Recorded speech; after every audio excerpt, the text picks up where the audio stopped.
너무너무 잘 오셨습니다. 하나님이 우리 주인 되시고 또 우리를 사랑하시는 하나님의 품으로 오신 모든 분들 진심으로 환영합니다. 지난주 담임 목사님께서 내가 불을 땅에 던지러 왔노라 라는 제목으로 말씀해 주셨는데요, 모든 분쟁의 시작은 죄이다. 가족 간에, 나라 간에 모든 분쟁의 시작은 우리의 죄에 있다. 죄의 실상을 알아야 한다. 이렇게 말씀해 주셨습니다. 우리가 오늘 예배를 통해서 우리가 마음 안에 누군가를 미워하는 것, 또 우리 마음 안에 욕심, 욕망, 정욕, 그런 모든 것들, 죄에 민감해서 하나님 앞에 거룩하고 정결한 백성, 그래서 모든 분쟁을 종식시키는 그런 하나님의 사랑받는 필버십 모든 예배자들이 되기를 소망합니다. 이 시간 우리 잠깐 기도할 때 하나님, 오늘 예배 저의 발걸음 인도해 주셔서 감사합니다. 이 시간 세상의 모든 생각들 다 내려놓고 오직 하나님께만 집중하며 나아갈 수 있도록 도와주시옵소서. 분주한 모든 생각들 내려놓게 해주십시오. 이 시간 너무나도 귀한 시간, 다시는 돌아오지 않을 이 시간, 하나님을 깊이 만나는 시간, 모든 죄에서 자유케 되는 그런 시간 될 수 있도록 하나님 도와주십시오. 이 시간 우리 예배를 준비하는 마음으로 우리 다 같이 기도하며 나가도록 하겠습니다. 기도하시겠습니다. 사랑의 하나님, 모든 분쟁의 원인은 시작은 죄입니다. 영적으로 민감해져 하나님의 말씀 안에 하나님의 선을 넘지 않는, 하나님의 경계를 넘지 않는 우리 모두 되게 하여 주시옵소서. 죄에 민감하게 하여 주시고 하나님의 거룩한 백성, 아름다운 백성 되게 하여 주시옵소서. 오직 예수 그리스도를 붙잡고 믿음으로 승리하는 우리의 삶이 되게 하여 주시옵소서. 하나님 감사합니다. 이 시간 하나님을 찬양하겠습니다. 주님, 이 세상에서 가장 불쌍한 사람은 가난한 사람도 아니요, 병든 사람도 아니요, 바로 잠든 사람입니다. 하나님, 영적으로 잠들어 있지 않게 하여 주시옵소서. 깨어있게 하여 주시옵소서. 이 세상 가장 불쌍한 자가 되지 않게 하여 주시고 영적으로 깨어 하나님의 영광 위에 쓰임받는 그런 주님의 자녀들 다 되게 하여 주시옵소서. 이 시간 하나님을 찬양하겠습니다. 우리의 모든 마음을 다해 하나님을 찬양할 때 우리의 믿음이 성장할 수 있게 하여 주시고 죄에서 자유케 하여 주시옵소서. 감사드립니다. 이 모든 말씀 우리들의 모든 것 되시는 살아계신 예수 그리스도 이름으로 간절히 기도드렸습니다. 아멘.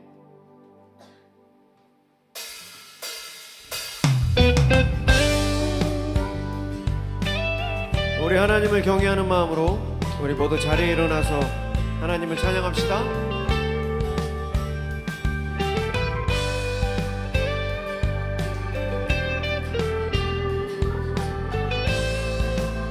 예수의 이름으로, 예수의 이름으로 나는 일어서리라. 주가 주신 능력으로 나는 일어서리라. 원수가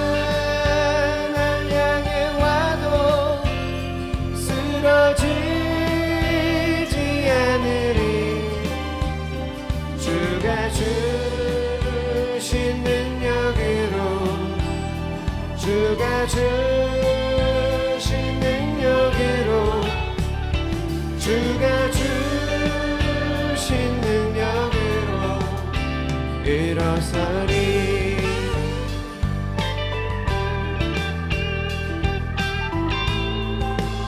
예수의 이름으로, 예수의 이름으로 나는 일어서리라.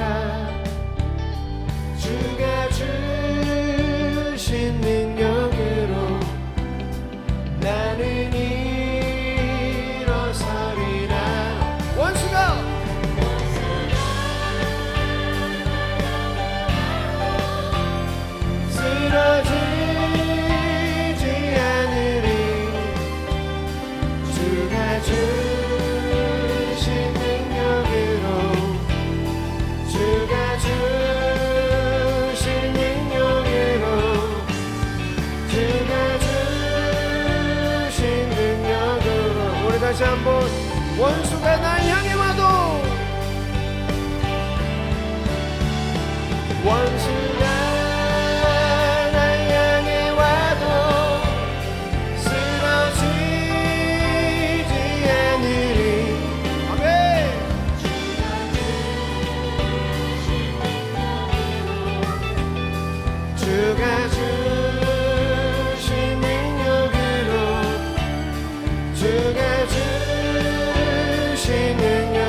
다시 한번 예수의 이름으로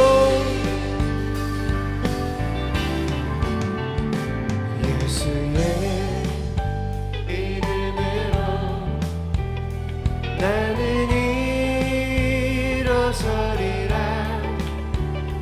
주가 주신 능력으로 나는 일어서리라 원수가 날 향해 와도 쓰러지지 않으리 주가 주신 능력으로 주가 주신 능력으로 주가 주신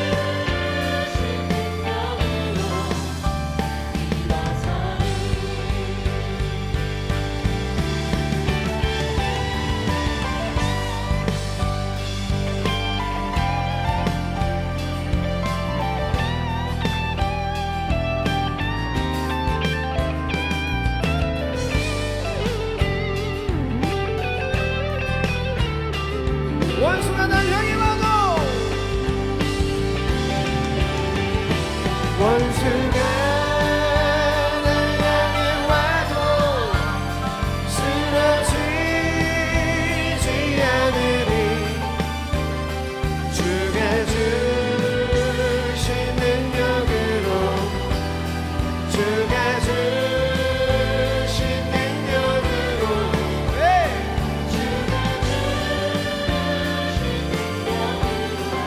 우리 다시 한번 전심으로 원수가 날 향해도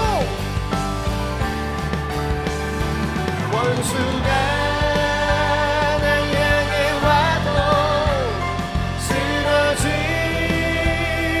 않으리 주가 주신 능력으로 주가 주신 능력으로 주가 우리 목소리만 원수가 날 향해 와도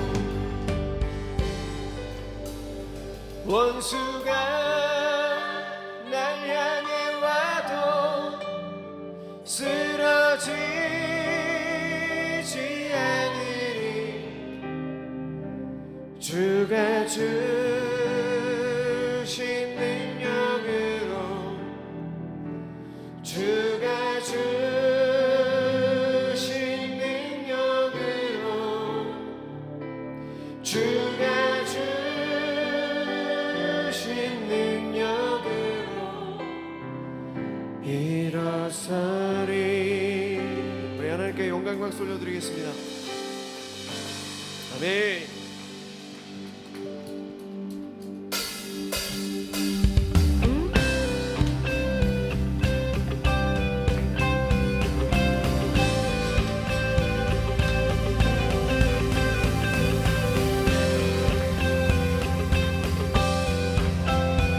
전심으로 우리 모든 마음을 다해서 우리 하나님을 찬양하겠습니다.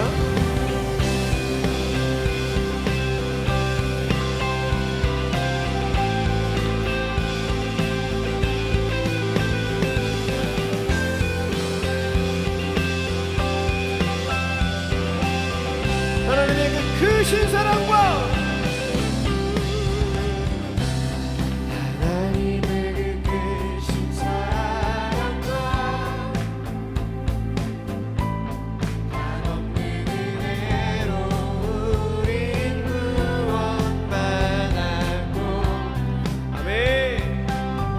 예수를 믿는 믿음으로 오직 예수 믿는 믿음으로 기록된 바 오직 은혜로 살아가네 하나님의 그 크신 사랑과 하나님의 그 크신 사랑과 값없는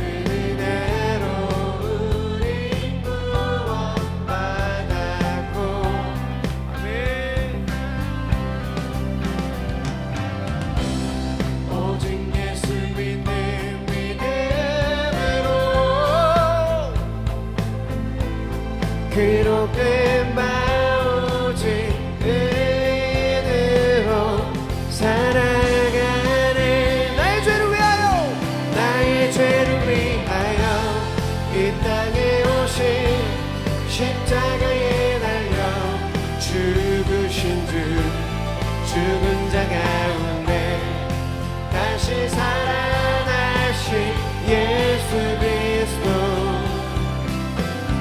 이름 믿는 자마다 영원한 생명 하나님의 나라 허락해 주신 하나님의 은혜 그 크신 사랑 나의 예수.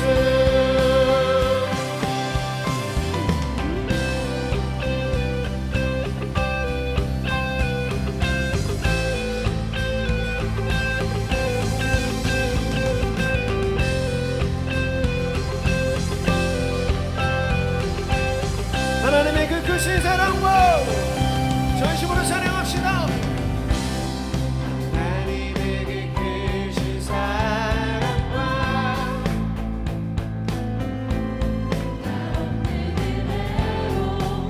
우리 구원받았고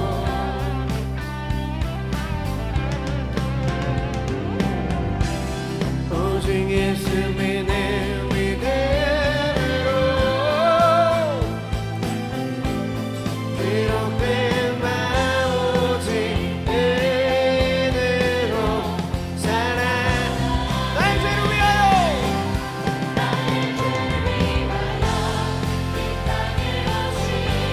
십자가에 달려 죽은 자 가운데 다시 살아나신 예수 그리스도 이를 믿는 자마다 영원한 생명 하나님의 나라 허락해 주신 하나님의 은혜 그 크신 사랑. 다시 한번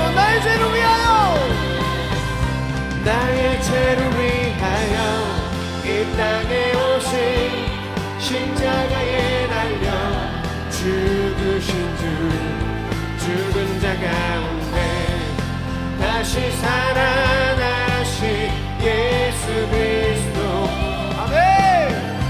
이를 믿는 자마다 영원한 생명 하나님의 나라 허락해 주신 하나님의 은혜 그 크신 사랑 나의 예수 오직 예수 그리스도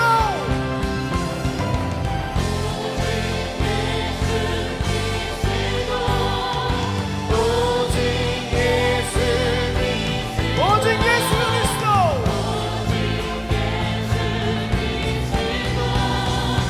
오직 예수 그리스도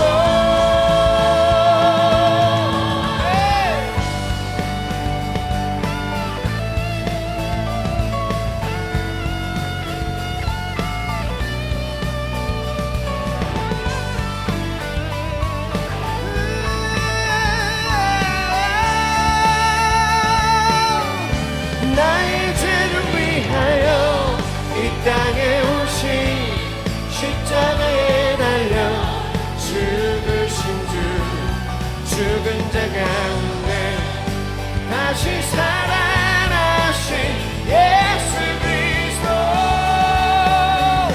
이를 믿는 자마다 영원한 생명 하나님의 나라 허락해 주신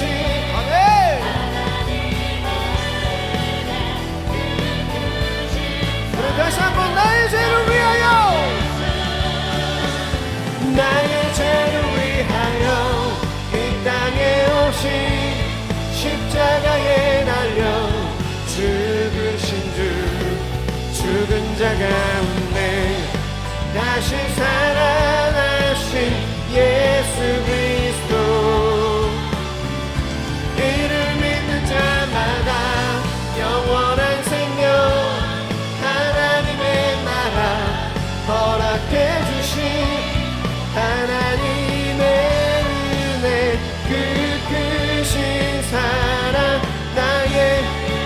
목소리만 나의 죄를 위하여 이 땅에 오신 십자가에 달려 죽으신 주 죽은 자 가운데 다시 살아나신 예수 그리스도 이름 있는 자마다 영원한 생명 하나님의 나라 허락해 주신 하나님의 은혜 그 크신 사랑 나의 예수. 우리 하나님께 영광의 박수 올려드리겠습니다.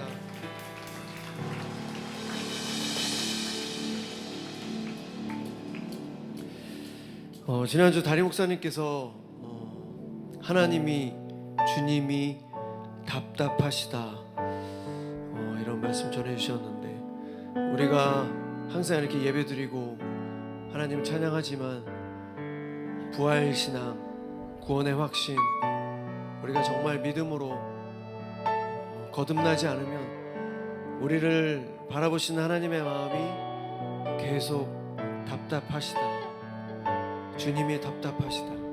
우리가 주님의 마음을 시원케 해드리는 자가 되길 소망합니다. 저도, 저희 찬양팀도, 여러분도 정말 믿음으로 바로 서서 하나님의 말씀을 붙잡고 그 말씀에 하나하나씩 순종하며 우리가 예배를 목숨처럼 여기며 예배를 하나님 앞에 올려드리고 우리가 믿음으로 바로 서는 그런 하나님의 마음을 시원케 해드리는 우리 모두 되길 소망합니다.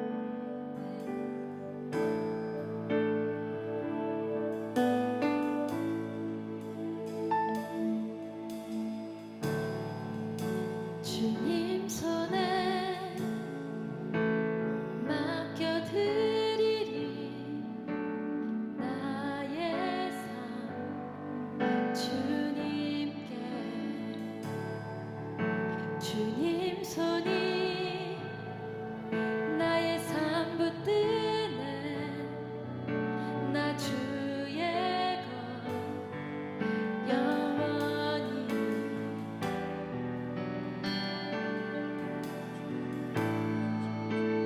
내가 믿는 분 예수, 내가 속한 분 예수, 삶의 이유 되시네 내 노래 되시네 전심으로. 주님 손에 주님 손에 맡겨드리니 나의 삶 주님께. 주님 손이 나의 삶 붙드네 나 주의 것 영원히.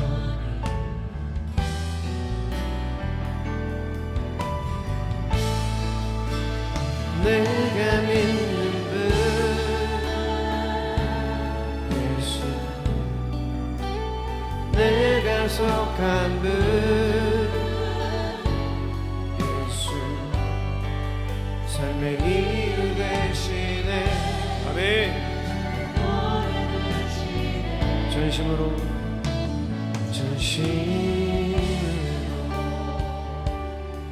주와 함께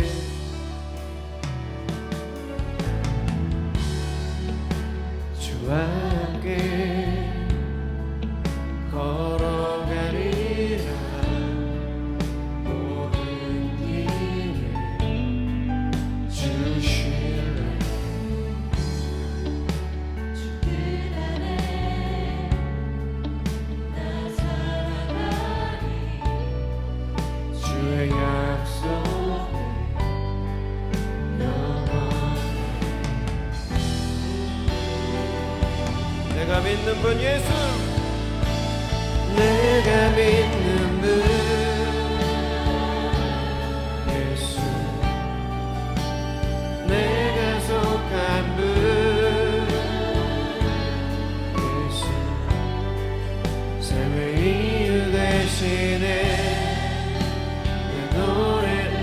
내가 믿는 분,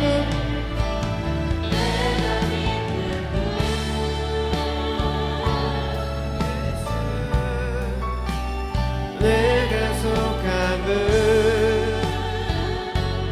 예수, 삶의 이유 되시네, 내 노래 되시네, 전심으로.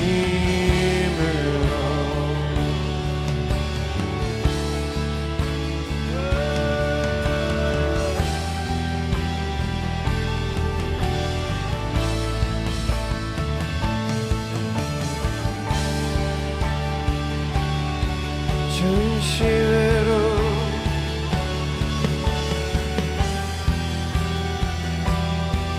경배하리, 경배하리,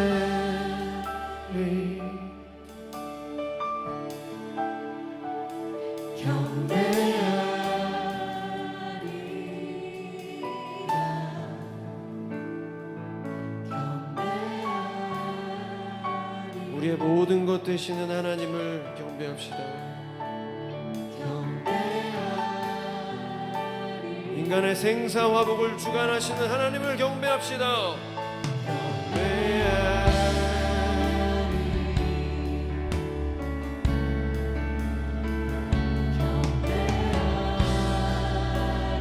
여러분, 우리의 삶에 우연은 결코 없습니다. 모든 것이 하나님의 인도하심입니다.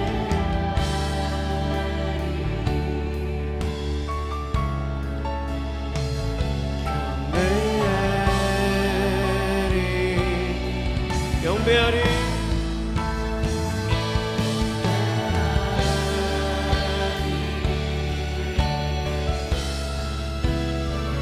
경배하리라,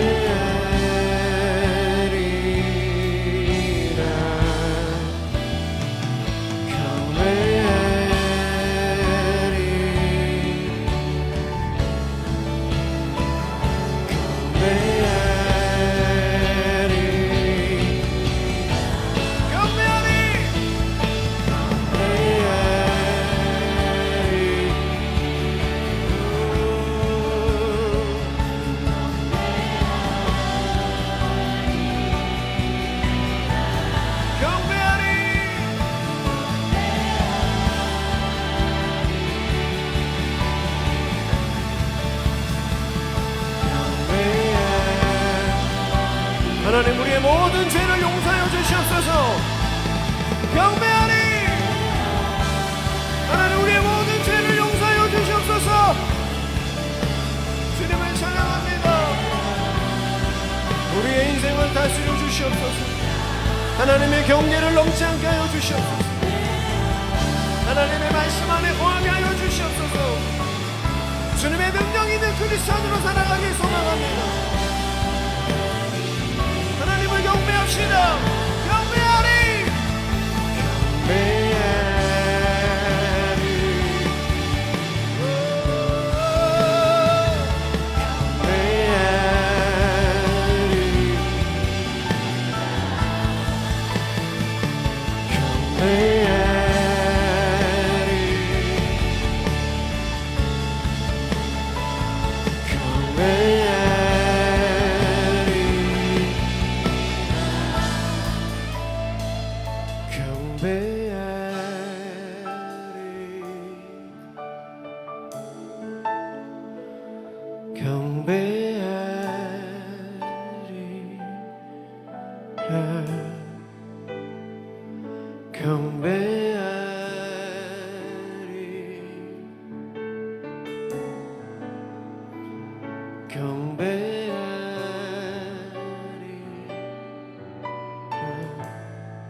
여러분, 이 시간 우리 말씀을 위해서 다시 한번 기도하겠습니다.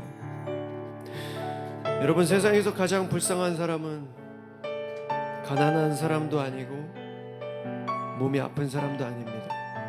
세상에서 가장 불쌍한 사람은 잠자는 자입니다. 잠든 자입니다. 영적으로 잠들어 하나님과 소통이 없는, 영적으로 굶어 죽어가는 것을 모르는 바로 그러한 상태.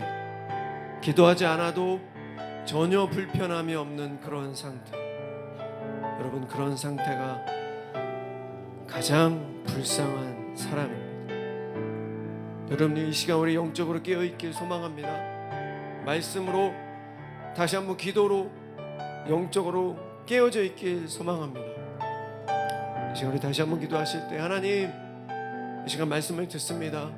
다시 한번 영적으로 깨어있게 하여 주시옵소서. 우리가 말씀 따로 행동 따로가 아니라 우리의 말과 행동과 우리의 신앙과 믿음이 하나 되는 하나님의 신실한 주님의 백성 될 수 있게 해달라고, 이 시간 우리 말씀을 위해서 다시 한번 깨어있게 해달라고 이 시간 다시 한번 기도하며 나가도록 하겠습니다. 기도하시겠습니다. 사랑의 하나님, 이 시간 말씀을 통하여 영적으로 깨어있게 하여 주시옵소서. 잠든 자, 잠들어 있는 자 되지 않게 하여 주시옵소서. 하나님의 말씀을 보지 않고 기도하지 않아도 전혀 불편함이 없는 상태가 아니라 날마다 깨어 하나님과 소통하지 않으면 우리 마음 안에 견딜 수 없는 그런 상태, 영적으로 민감한 상태가 되어 하나님의 영광에 합한 사람, 주님의 마음에 합한 사람 될 수 있도록 주님이 전혀 말씀을 통하여 주여 깨닫게 하여 주시옵소서.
내가 살아갈 이유, 내가 노래할 이유 대신 예수 그리스도의 이름을 찬양합니다.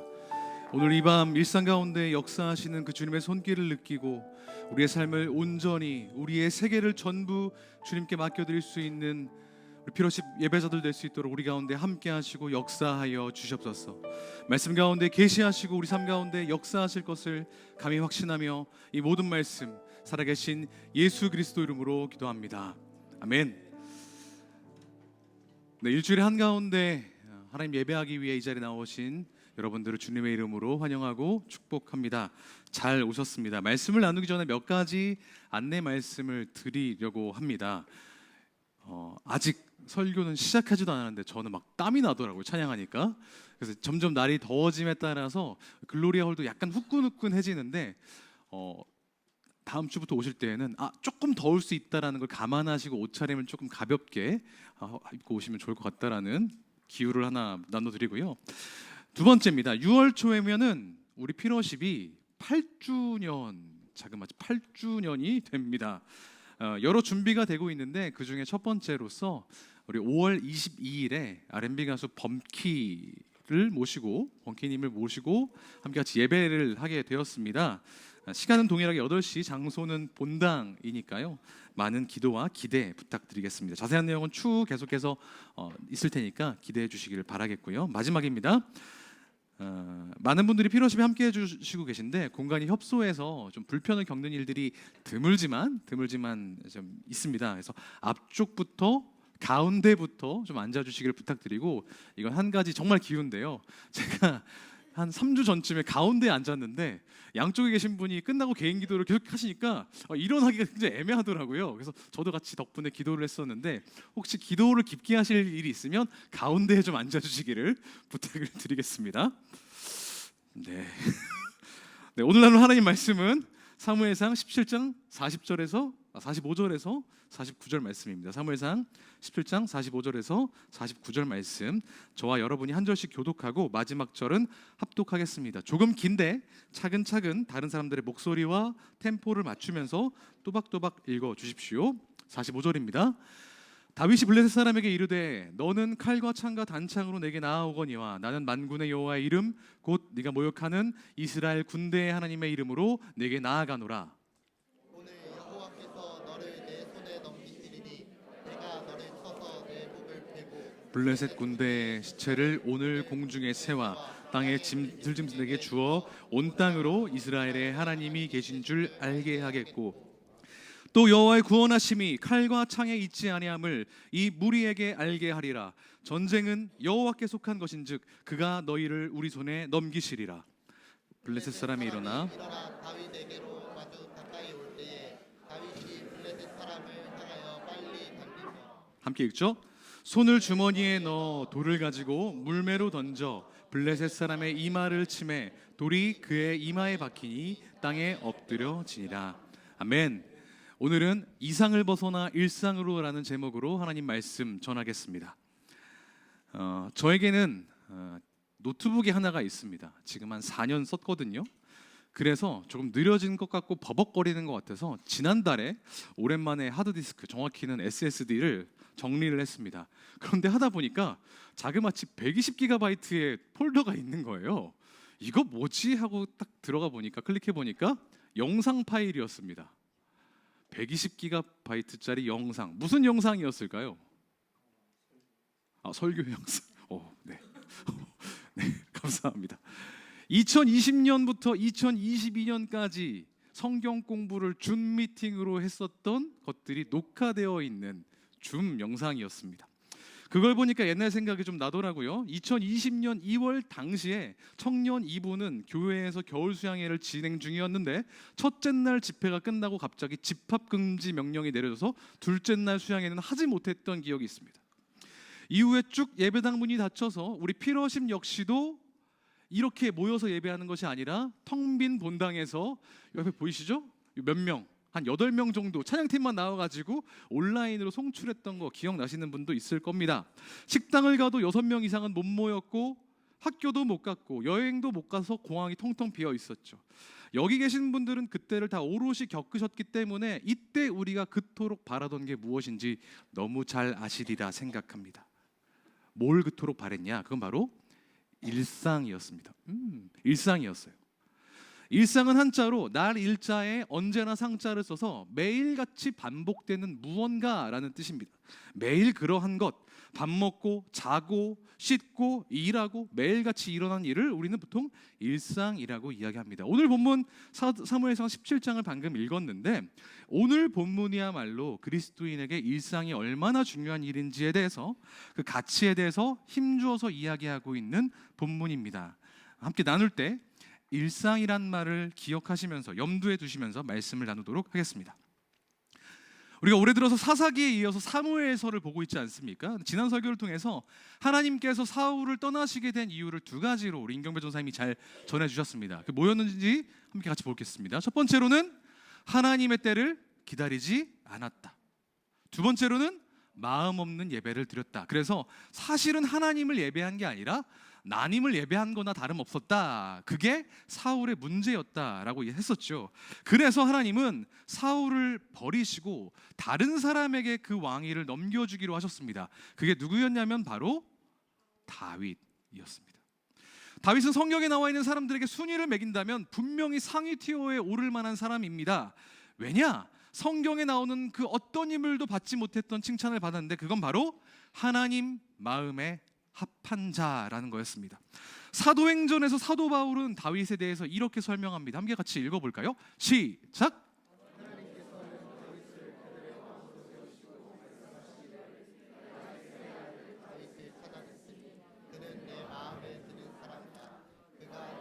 다 행할 것이다 하셨습니다. 아멘. 하나님은 당신 마음에 합한 다윗을 왕으로 세우기를 원하셨습니다. 그래서 이스라엘에서 왕이 되기 위해선 반드시 거쳐야 할 통과 의례를 하도록 했는데 그게 뭐였을까요? 선지자가 머리에 기름을 붓는 거였습니다. 고대 이스라엘에서 기름 부음 받는 대상은 총 3부류의 사람이었습니다. 첫 번째는 왕, 두 번째는 입모양으로 움직이는 사람도 있어요. 제사장, 세 번째는 선지자였습니다. 다윗은 왕이 될 자였기 때문에 기름 부음을 받아야 되는 거였죠. 그래서 오늘 본문 앞에 있는 사무엘상 15장에서는 사무엘이 이새라고 하는 사람의 집에 가서 기름 부음 받을 사람 없는지를 찾아보는 장면이 나옵니다. 이새에게는 아들이 7명이 있었던 거예요. 그래서 한 명 한 명을 훑어보면서 하나님, 이 사람입니까? 이 사람 좀 잘생겼는데, 이 사람 좀 힘세 보이는데, 이 사람 좀 지혜 있어 보이는데, 이 사람에게 기름 부으면 되겠습니까? 라고 물어봤을 때 하나님은 다 아니라고 하셨고, 들판에서 양을 치고 있던 막내 8째 아들 다윗에게 기름 부으라고 말씀하십니다. 그래서 그에게 기름을 부었죠. 다윗이 기름 부음 받고 바로 왕이 됐을까요? 그렇지 않습니다. 성경은 그 이후에도 한동안은 다윗이 양을 치고 있었다고 기록합니다. 시간이 얼마나 지났을까? 이스라엘은 다시 한번 전쟁에 휩싸이게 됩니다. 전에는 아말렉이라고 하는 민족이랑 싸웠는데 이번에는 블레셋과 싸우게 됐습니다. 전쟁이 나니까 다윗의 형들은 다 전쟁터의 병사로 징집이 되었어요. 징병되었습니다. 예전에 사무엘상 앞부분 얘기할 때 얘기했었죠. 왕이 있으면 전쟁 날 때 강제로 징집당해야 된다고 하나님이 경고하셨다고. 그 일이 바로 일어난 겁니다. 그런데 이새의 아들 중에서 딱 한 사람만 징병되지 않았어요. 누구였을까요? 그렇죠. 다윗이겠죠. 왜 그랬을까요? 어렸으니까, 막내였으니까. 보통 고대에 전쟁터로 끌려나가는 나이가 어떻게 됐을까? 학자들이 추정해 놓은 걸 보니까 15세에서 16세 정도 됐을 거라고 하더라고요. 그러니까 다윗은 그보다 더 어렸을 거라고 추정을 할 수가 있습니다. 그러니까 지금 여기 계시는 만 나이니까 중등부, 고등부 예배자들 정도 될 거라고 볼 수가 있을 겁니다. 서로를 바라보면서 좀 네가? 약간 이런 느낌인데 다윗의 형들이 나가 있는 전쟁터에서 아직 전투는 벌어지지 않고 대치 중이었는데 블레셋에서 한 사람이 나와서 이스라엘을 도발했습니다. 장사나기로 유명한 가드라는 도시의 출신인 골리앗이었어요. 이 골리앗을 성경에서 어떻게 묘사하고 있는지 잠깐 보죠. 글씨 보이세요? 한번 천천히 읽어볼까요? 시작. 블레셋 진에서 가드 사람 골리앗이라는 장수가 싸움을 걸려고 나섰다. 그는 키가 6규빗 하고도 한 뼘이나 더 되었다. 몸에는 비늘 갑옷을 입었는데 그 갑옷의 무게는 놋 5,000세겔이나 되었다. 그의 창자루는 배틀의 용두머리만큼 굵었고 그 창날의 무게는 쇠 600세겔이나 되었다. 엄청나게 거구인 사람이었고 엄청나게 힘이 센 사람이었습니다. 여기 칼날 무게만, 창에 있는 칼날 무게만 7kg라고 했는데 이 7kg의 날을 붙들고 있으려면 이 창 자체는 거의 20kg에 육박했을 거라고 하더라고요. 그러니까 PT 같은 거 받아보신 분들은 요거 드는 이거를 그냥 휘둘렀다고 생각하시면 됩니다. 굉장히 힘이 센 거죠. 키가 얼마라고요? 6규빗하고 한 뼘 더, 지금 도량형으로는 292cm 정도 됐을 거라고 추정됩니다. 뻥 같죠? 근데 실제로 이 정도로 키 큰 사람이 역사상 존재했습니다. 기록과 사진이 남아있는 사람 중에 가장 큰 사람은 바로 이 사람입니다. 로버트 워들로라고 하는 사람인데 키가 272cm였대요. 실제로 있었던 사람이라고 합니다. 그러니까 골리앗은 이것보다 더 컸던 거예요. 더 위협적이었겠죠. 그리고 바벨을 휘두르는 거야. 얼마나 무서웠겠습니까? 그러니까 골리앗이 아무리 이스라엘과 하나님을 모욕해도 이스라엘 군인 중에서는 선뜻 나서겠다고 하는 사람이 없었던 겁니다. 그런데 입대하지도 못한 15도 안 된 다윗이 골리앗과 맞서 싸우게 되었습니다. 워낙 유명한 이야기라서 누가 이겼는지 말하지 않아도 다 아실 겁니다. 누가 이겼죠? 다윗이 이겼습니다. 그럼 왜 이겼을까요? 아멘. 하나님이 이기게 하셔서 중등부죠? 중등부의 미래가 밝습니다. 좋아요. 하나님이 이기게 하셨다고 성경은 기록합니다. 다윗은 하나님이 자기와 함께 하신다는 것을 알았어요. 뭐라고 고백했는지 함께 같이 읽어볼 텐데, 당시 다윗이랑 나이가 비슷했던 우리 중등부 예배자들, 중고등부 예배자들이 한번 읽어보겠습니다. 슬라이드 2개예요. 시작.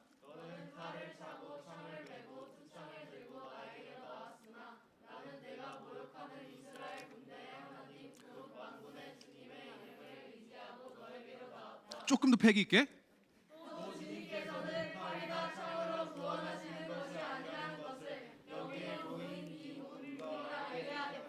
전쟁에서 이기고 지는 것은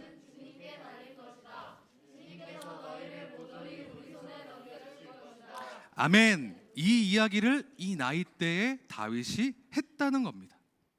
실제로 그 다윗의 말대로 하나님이 다윗과 함께 하셨습니다. 만군의 여호와 하나님이 우리와 함께 하실 때 우리도 도저히 이겨낼 수 없는 어려움을 이겨낼 줄 저는 믿는데 여러분 믿으십니까? 네. 믿으십니까? 네. 그런데 그 하나님이 일하신 방법이 특이했습니다. 어떤 점이 특이했는지를 두 가지로 살펴보도록 하죠. 첫 번째로 하나님은 일상적인 순간에 일하셨다는 겁니다. 물론 다윗이 골리앗과 싸웠던 건 전시였고 특수 상황이 맞습니다. 하지만 그 전쟁에 다윗이 참가하게 된 건 지극히 일상적인 순간, 일상적인 이유 때문이었습니다.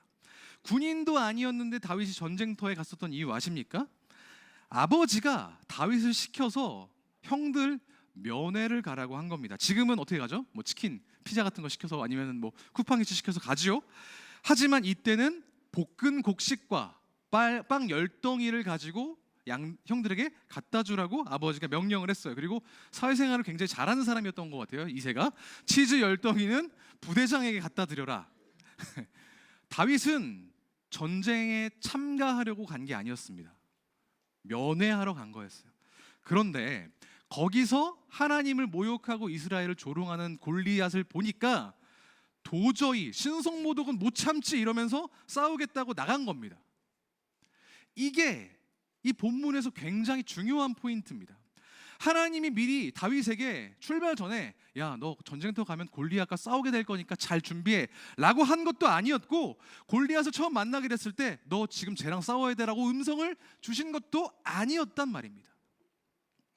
이게 무슨 말이냐? 다윗은 이 싸움에 대한 준비가 전혀 되어 있지 않은 상태였다. 엄밀히 말하면 준비할 시간이 없었던 상태였다는 겁니다. 그 시간이 허락되지 않았어요. 이 사람 누군지 아십니까?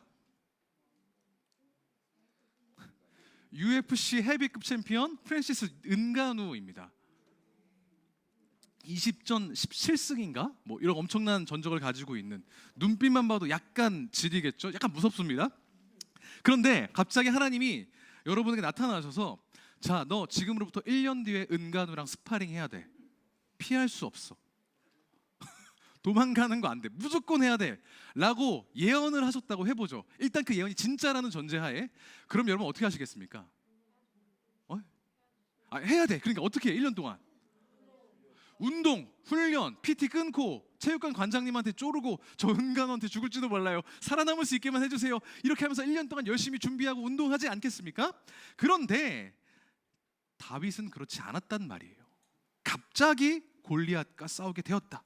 따로 준비할 시간이 없는, 여력이 없는, 여지 없는 일상의 한가운데에서 결단을 했고 그 가운데 하나님이 일하셨다. 이게 중요합니다. 하나님은 우리가 수십 년 동안 무언가를 준비해서 막 준비한 다음에 하나님을 위해 일하기를 원하시는 분이시기도 하지만, 때로는 전혀 준비된 것 같지 않을 때, 때로 준비할 시간이 전혀 없을 때, 그때에도 하나님의 일을 하기 원하시는 분이라는 겁니다. 다윗에게 그랬듯이 오늘 우리에게도 그러하다는 거예요. 많은 청년들이, 많은 그리스도인들이 하나님의 일이 어떤 특별하고 대단한 타이밍에 일어날 거라고 생각합니다. 막연하게. 그래서 인생의 특별한 이벤트에 하나님이 극적으로 개입하시고 누군가의 마음이 갑자기 바뀌거나 내가 갑자기 할 수 없었던 것들을 하게 되거나 뭐 이런 어떤 대입, 취업, 뭐 이런 어떤 연애 이런 것들이 가능하게 하심으로써 이른바 은혜를 체험하게 되어서 내가 변화하고 이 땅이 변화될 힘을 얻을 거라고 생각합니다. 그리고 그 일이 대부분 지금은 아니고 언젠가 다가올 막연한 미래에 일어날 거라고 착각하면서 살아갑니다. 나중에 내가 대학 들어가면, 취직하면, 이직하면, 승진하면, 시험에 합격하면, 결혼하면, 애 낳으면, 자가 생기면, 통장의 잔고가 좀 넉넉해지면 그때 나를 통해서 하나님이 일하시겠지, 그러니까 지금 준비해야 돼 라고 하면서 지금 해야 될 헌신을 막연한 미래로, 나도 믿지 못할 미래로 미뤄두고 산다는 말입니다. 하지만 그렇지 않다는 걸 오늘 본문은 이야기하고 있습니다. 오히려 지극히 일상적인 순간에 하나님은 다윗에게 하나님의 일을 펼쳐 보이셨습니다. 다윗이 머리에 기름 부음 받았던 것은 어두컴컴했던 수양의 둘째 날이 아니었습니다. 양을 치고 들판에서 돌아온 퇴근길이었어요. 다윗이 골리앗을 이길 수 있었던 것은 몇 년 동안 치열하고 치밀하게 준비했던 시험의 결과가 아니었습니다. 누군가의 눈에는 우연처럼 어쩌다가 갑자기 벌어진 일이었단 말입니다. 준비되지 않은 순간처럼 보여도, 보장된 것이 없는 것처럼 보여도 하나님은 그 가운데 일하시는 분이시라는 것을 믿으시길 소망합니다. 하나님을 경외하고 만군의 여호와가 나와 함께 하시니 내가 이길 것이다라는 믿음을 가진 다윗에게 함께 하셨던 하나님이 오늘 우리 가운데, 사랑하는 필요하신 예배자들 가운데 함께 하시기를 주님의 이름으로 축복합니다. 다시 다윗이 골리앗과 싸우기 전으로 돌아가서 다윗이 골리앗과 맞서 싸우겠다고 했던 형들에게 했던 말이, 진영을 돌고 돌아서 결국은 사울 왕에게 들린 것 같아요. 이미 사울은 다윗이 누군지 알고 있었습니다. 가끔씩 자기가 악령에 시달릴 때 왕궁에 와서 하프를 켜주던 사람이었거든요. 그래서 다윗을 어떤 나이인지 아니까, 어린 걸 아니까 막사로 불렀어요. 말리려고 했겠죠. 그런데 다윗이 겁도 없이 이야기하는 거예요. 그 대화의 내용이 어땠을지를 아까 성경 읽어준 중등부 예배자들이 다윗에게 빙이 되어서 민트색 글씨를 읽어주시면 제가 조금 왕인 척하면서 흰색 글씨를 한번 읽어보겠습니다. 약간 성경을 약간 각색했어요. 자,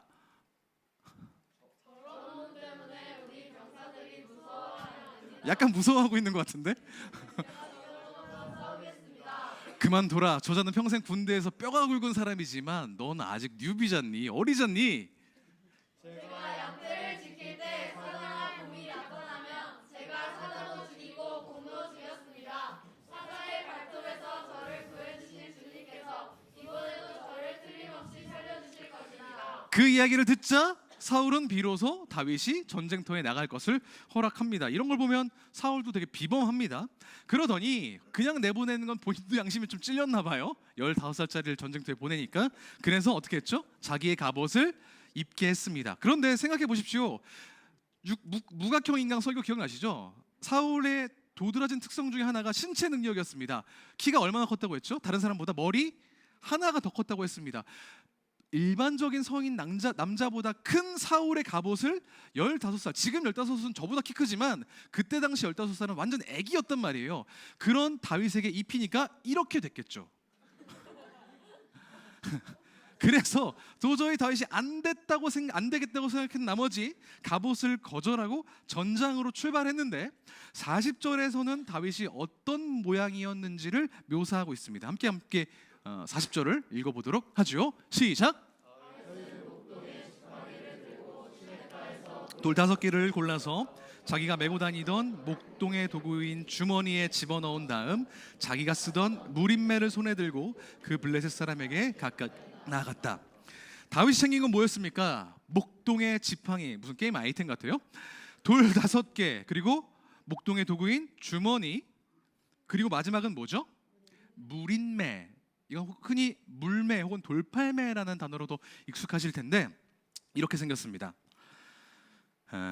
영어로는 슬링이라고 하죠. 그래서 이 주머니에다가 돌을 이렇게 넣고 저 고리에다가 새끼손가락을 걸고 다른 한 끝을 잡은 다음에 휙휙휙휙 돌려서 원심력을 최대로 끌어올리고 잡고 있던 한쪽을 확 놓으면서 던지면 그 원심력에 의한 속도로 돌이 나아가게 만든 투석 도구입니다. 그리고 시냇가에서 돌멩이 5개를 챙겼습니다. 아이템 파밍이 끝났어요. 누가 봐도 사울의 갑옷이 더 단단할 거 아닙니까? 누가 봐도 사울의 무기가 더 날카로울 것 아닙니까? 하지만 다윗은 자기에게 익숙한 지팡이와 주머니와 무림매를 들고 전쟁터로 나아갔습니다. 여기에 중요한 포인트 두 번째가 있습니다. 두 번째로 하나님은 일상적인 방법으로 일하신다는 겁니다. 첫 번째 뭐였는지 기억나세요? 일상적인 순간에 일하신다. 일상적인 방법으로도 일하십니다.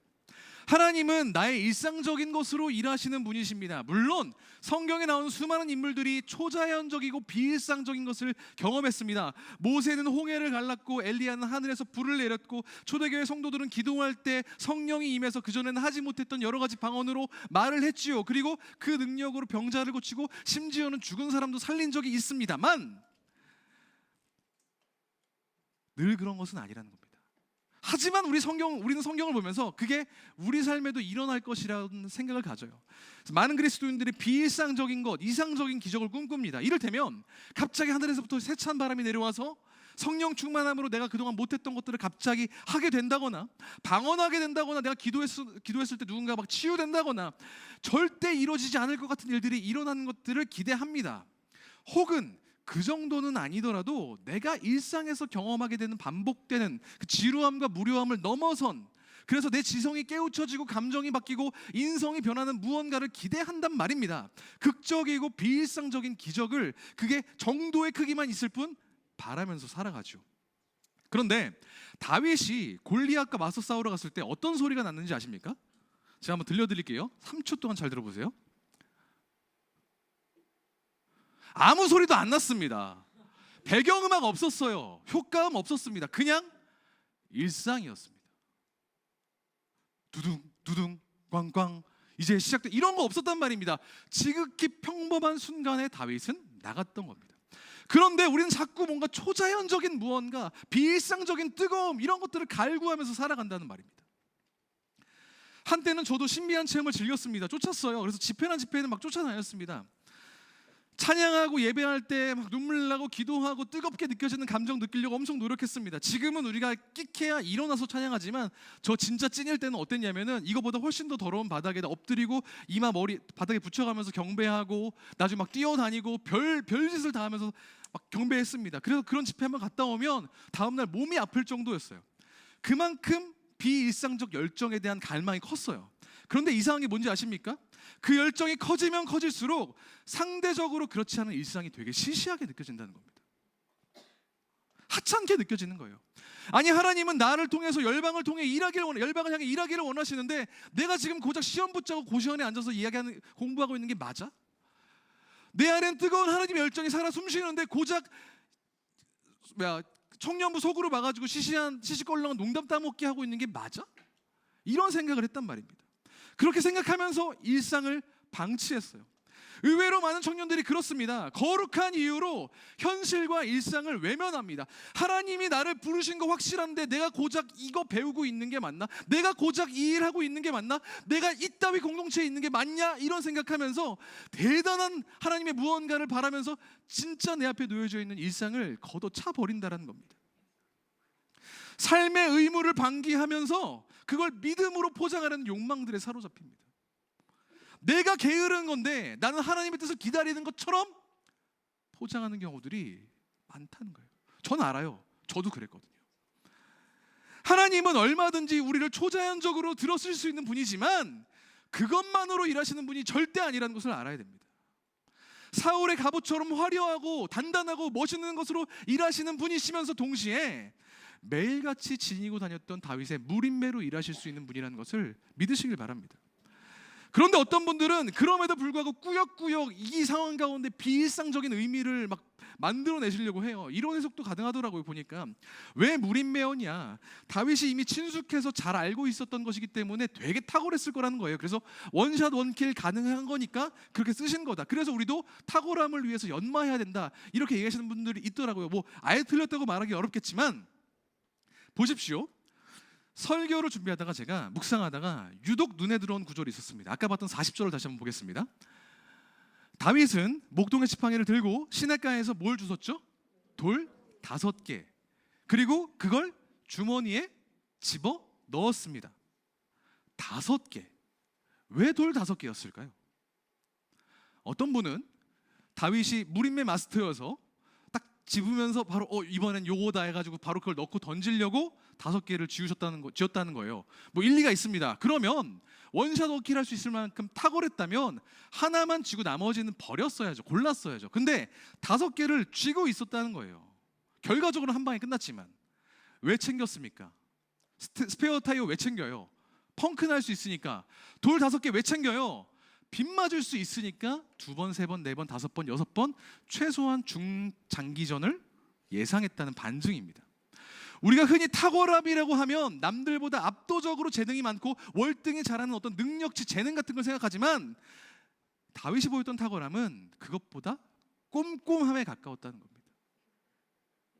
설령 한 번에 못 맞췄어도 두 번째를 던질 수 있을 만큼의 꼼꼼함. 이런 꼼꼼한 탁월함은 어떻게 나옵니까? 반복에서 나옵니다. 일상의 반복에서. 하나님은 그런 다윗의 꼼꼼함에 능력을 더하신 겁니다. 일상을 포기하지 않았기 때문에. 만약 다윗이 난 하나님이 기름 부으셨으니까 곧 왕이 될 거니까 하면서 일상을 소홀히 했다고 생각해 보십시오. 에이, 아빠, 왕은 양 치는 거 아니에요. 저 제왕 수업 받아야 돼요. 이렇게 얘기했고 양을 치는 것을 포기했고 무림매를 휘두르는 것을 그만두었다면 과연 그렇게 탁월할 수 있었을까? 아니겠죠. 우리가 일상에 집중하는 것은 하나님의 능력을 믿지 못하는 반증이 아닙니다. 오히려 하나님의 일하심을 믿는 사람이 그 일상에 집중할 수 있습니다. 소홀하지 않았죠. 그런 다윗의 꼼꼼한 탁월함을 일상 가운데 일상의 방법으로 체득하실 수 있는 우리 수요필 워십 예배자들 되기를 주님의 이름으로 축복합니다. 말씀을 정리합니다. 오늘 본문에서 살펴본 하나님은 두 가지로 일하셨습니다. 첫 번째로 일상적인 순간에, 두 번째로 일상적인 방법으로 일하십니다. 이 두 사실을 기억해 하실 수 있길 바라요. 이제 우리의 일상으로 한번 시선을 돌려보죠. 모르는 일입니다. 이 필요십 예배가 끝나고 집에 돌아가는 길에, 아니 돌아가려고 내려가는 그 엘리베이터 안에서 하나님이 나를 통해 일하실 일이 있을지도 모릅니다. 당장 내일 학교나 직장에 갔을 때, 아니면 지금 집에 들어간 가정에서 하나님이 어떤 방식으로도 일하실 수도 있을 겁니다. 당장 이번 주 주일 약물이나 예사랑 모임 때 하나님이 나를 통해 일하실 일이 있을 수도 있다는 거예요. 왜요? 하나님은 일상의 시간에 일하시는 분이기 때문에요. 동의하세요? 안 동의하세요? 동의하시죠? 뭐 거부할 수는 없잖아요. 그렇다면 하나님은 우리 삶에서 어떻게 일하실까요? 하나님이 원하시는 우리의 무린매는 뭘까요? 지금 당장 우리가 기도할 때 갑자기 하늘에서 불이 글로리아를 덮으면서 모두 막 방언하고 치유의 역사가 일어나고 그러면 너무 감사하겠지만, 병자가 갑자기 일어나고 그동안 뭐 100여 명 모였던 예배자들이 막 갑자기 3,000명이 모이고 이러면 너무 좋겠지만, 하나님이 정말 그렇게 일하시는 분이실까? 제 얘기를 하나 하고 마무리를 좀 지으려고 합니다. 제가 생각하기에 저는 참 목회자 같지 않은 사람입니다. 모든 사람에게 친절하려고 노력은 하지만 알아요, 살갑지 못합니다. 스몰 토크를 못하긴 못하는데 그게 필요하다고 생각하지도 사실 않아요. 그런 성향입니다. 예전에 MBTI별로 안 어울리는 직업 이런 짤을 봤는데 제 거 뭐 나온지 아십니까? 목회자. 그렇더라고요. 그래서 몇몇 청년들은 그거 가지고 놀리고, 그런데 제가 설교를 하고 있고 제가 신방을 하고 있고 목회라는 것을 아주 조금이나마 하고 있단 말입니다. 가끔 깜짝깜짝 놀랍니다. 스스로 보면서. 제가 30이 넘어서 신학교를 갔습니다.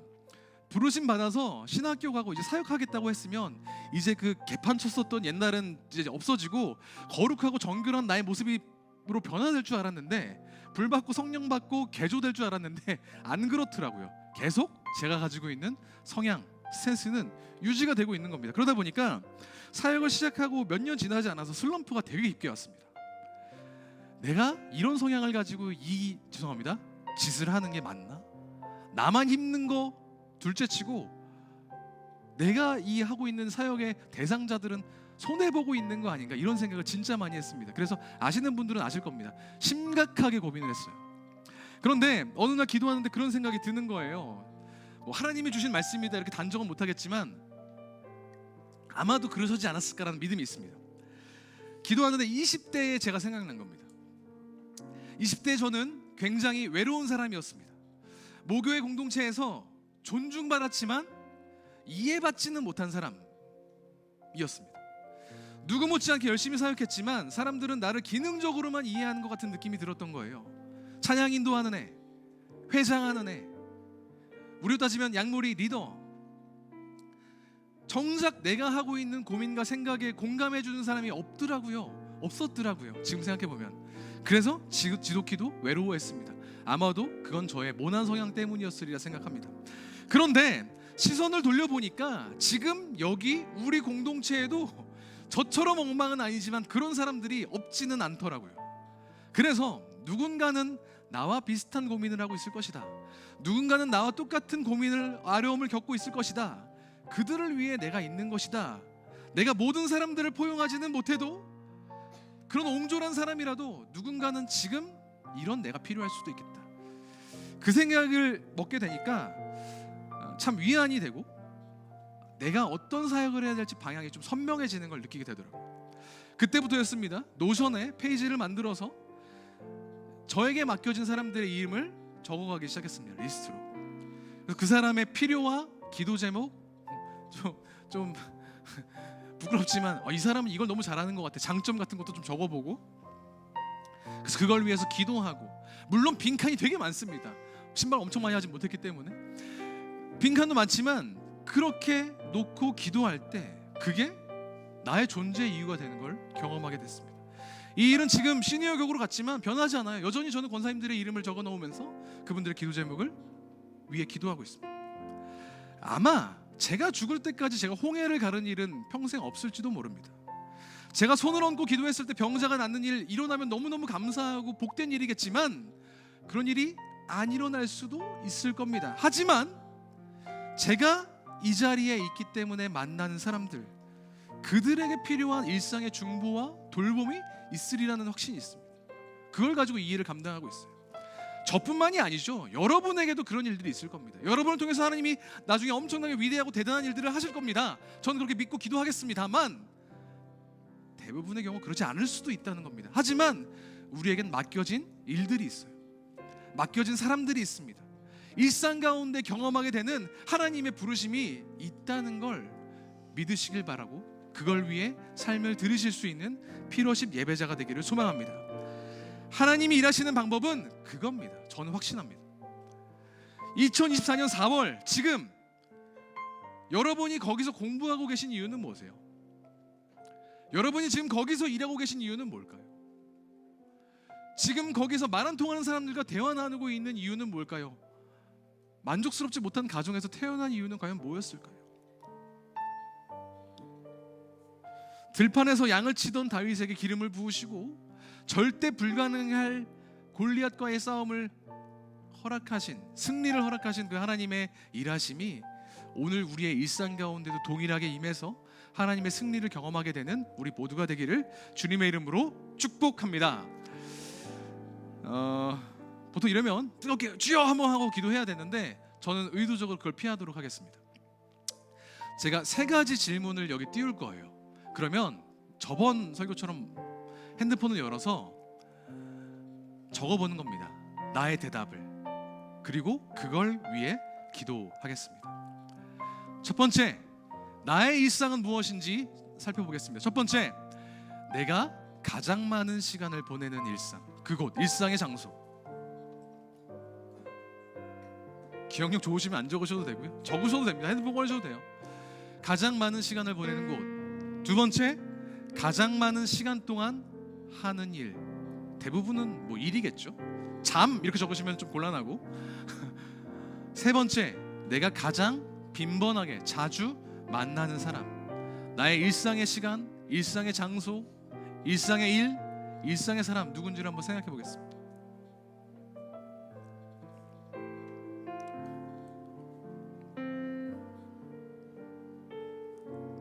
그리고 기대해 보는 겁니다. 하나님이 나를 이 장소에서, 이 일에서, 이 사람들 사이에서 무슨 일을 시키시려고 하나. 잠깐 1분 정도 눈을 감고 생각해 보죠.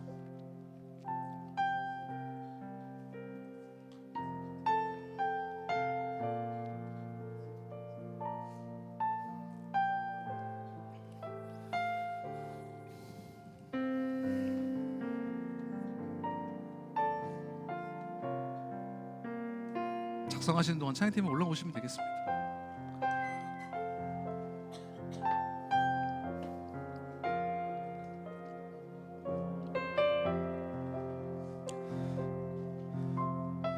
네, 어느 정도 작성하셨고 또 어느 정도 생각하셨으리라 생각합니다. 그래서 함께 같이 찬양했으면 좋겠는데요. 아마 지금 우리가 함께 부를 찬양은 모르실 찬양일 겁니다. 모르는 찬양일 거예요. 하지만 오늘 말씀과 꼭 맞는 찬양이라서 안 가져오지 않을 수 없었어요. 그래서 찬양팀이 우리 찬양팀이 먼저 부를 텐데 눈으로 이 가사의 의미를 생각하면서 나의 고백으로 함께 해주시면 좋겠고, 이 정도면 따라 부를 수 있겠는데 하면 같이 찬양하시면 좋을 것 같습니다.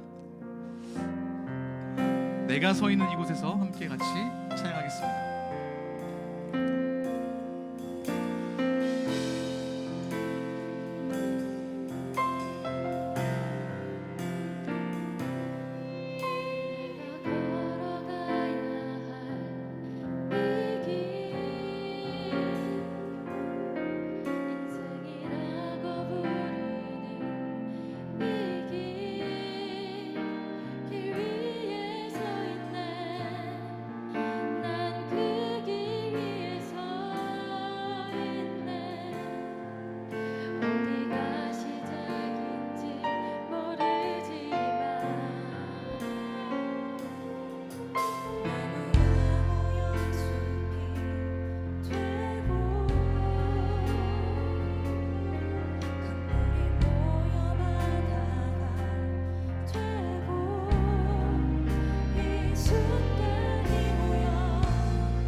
함께 고백할 수 있는 분들은 고백하겠습니다. 왕이 된다는 기름 부음에도, 왕이 된다는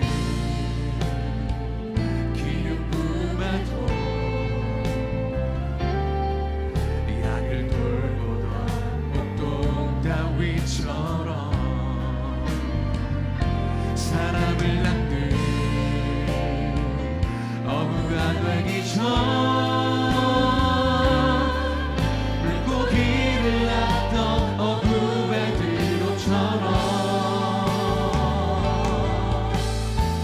내게 보이신 그 길을 걸으며, 내게 보이신 그 길을 걸으며, 내게 맡겨진 그 사람들을 돌보며 나는 달려가리, 주님을 따라가리, 한 걸음씩 기쁘게 순종하리. 내게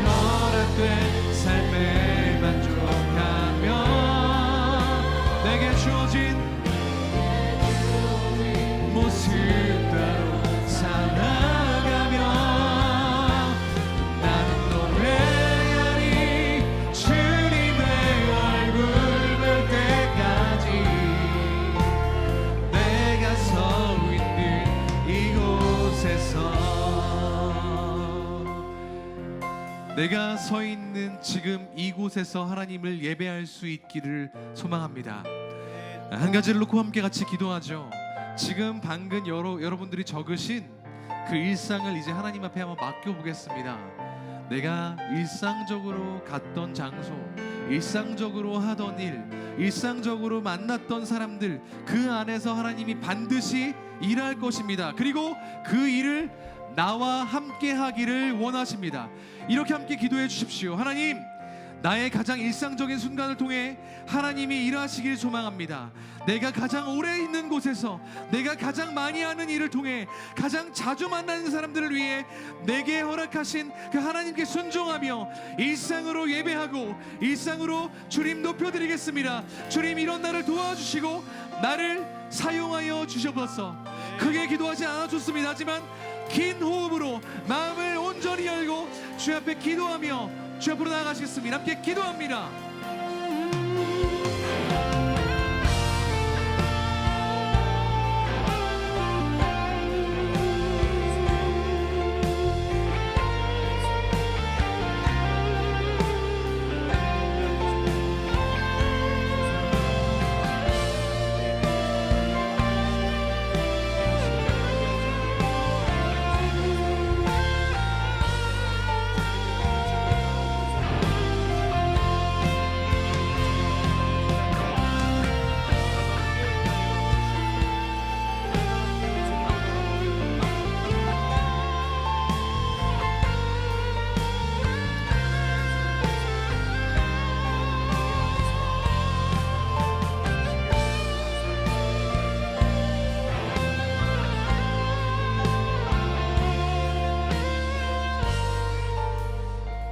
우리 함께 같이 기도할 때, 한 번 더 기도할 때에는 한 가지 좀 기도 요청을 드리겠습니다. 오늘 우리 말씀에서 살펴봤던 다윗과도 같은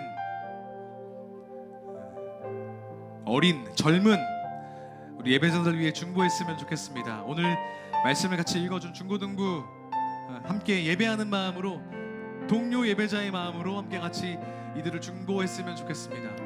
앞으로 그 앞에 수많은 일들이 펼쳐지고 하나님이 그 가운데 일하실 텐데, 하나님의 도우심을 언제나 경험하고 하나님의 인도를 누리며 하나님을 예배할 수 있는 주님의 사람으로 자라날 수 있도록 이 시간은 믿음의 선배들이 함께 같이 기도해 주실 때 우리 주여 한번 부르짖고 서로를 위해, 또 이 예배자들 위해 축복하며 기도하겠습니다. 함께 기도하겠습니다.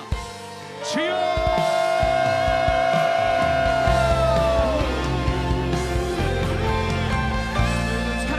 주님께서 사랑하시는 주의 자녀들 한 사람 한 사람이 이 자리에 나와 하나님을 예배합니다. 여러 가지 생각할 것도 많고 걱정 어려움 가운데에서도 하나님을 예배하기 위해 하나님을 경외하여 이 자리에 나왔습니다. 그의 삶 가운데, 그의 인생 가운데 하나님 함께 하면서 하나님의 뜻을 경험하고 하나님의 인도하심을 누리며 매 순간순간 기와 지혜가 사람에 따라서 하나님과 사람 앞에서 사랑받았던 예수 그리스도처럼 그의 모든 삶의 여정들이 하나님의 은혜 안에 거하며 하나님의 능력과 지혜를 넘기며 주님과 동행하는 삶으로 변화될 수 있도록, 그렇게 자라나며 성숙할 수 있도록 붙드시고 인도하여 주옵소서. 한 사람 한 사람을 주님께서 축복하여 주시고 그 안에 들어있는 모든 우주를 주님께서 기억하여 주옵소서. 치열한 고민 가운데, 연약한 생각 가운데 주님이 힘이 되어주시고 지혜가 되어주셔서 그들이 어디를 가든지 하나님의 뜻 안에 거하며 하나님의 은혜를 누리며 하나님과 동행하는 곳에 복을 누릴 수 있는 주의 백성들 될 수 있도록 인도하시고 함께하여 주옵소서. 하나님, 그 안에서 예배가 어떤 특정한 계층이나 특정한 세대만 예배하는 것이 아니라 모두가 함께 모여서 하나님의 얼굴을 바라보고 우리 안에 계신 하나님을 동일하게 발견하며 하나님을 높여드리고 어떤 한 사람의 하나님이 아니라 우리 모두의 하나님 되심을, 우리 공동체의 하나님 되심을 믿음으로 발견하고 나갈 수 있는 주의 예배 공동체 될 수 있도록 우리 그리스도 가운데 함께 하시고 역사하여 주옵소서. 하나님, 오늘도 우리가 주님의 말씀을 겸손하게 받습니다. 주님, 내가 나의 일상으로 하나님을 예배합니다. 내가 가장 오랜 시간을 보내는 곳에서, 내가 가장 많이 하는 일들을 통해, 또 내가 가장 자주 만나는 사람들을 향한 하나님의 뜻과 계획을 구하며 하나님의 뜻대로 일할 수 있도록 도와주셔서, 때론 소망도 없고 답도 없어 보이는 나의 일상 가운데 하나님이 예비해 놓으신 섭리와 계획이 있는 줄 믿습니다. 하나님을 신뢰하며 내게 보여주신 일상 가운데에 하나님의 길을 걸어갈 수 있는 용기와 능력 허락하여 주시옵소서. 때론 서투르더라도 허투루 일상을 허비하지 않도록 도와주시고, 하나님이 부르신 일이라면 큰 일이든 작은 일이든 아멘으로 순종하여 감당하는 겸손함 허락하여 주셔서 우리 가운데 하나님 살아계시고 역사하신 것을 바라볼 수 있도록 인도하여 주시옵소서. 그렇게 하실 것을 감히 확신하며 세상을 바꿀 초자연적인 기적도 일으키시지만 지극히 일상적인 내 삶 가운데서도 섬세하고 꼼꼼하게 일하실 나의 사랑 우리 주 예수 그리스도 이름으로 기도합니다. 이 시간 가운데 일하신 하나님께 영광의 박수 올려드리겠습니다.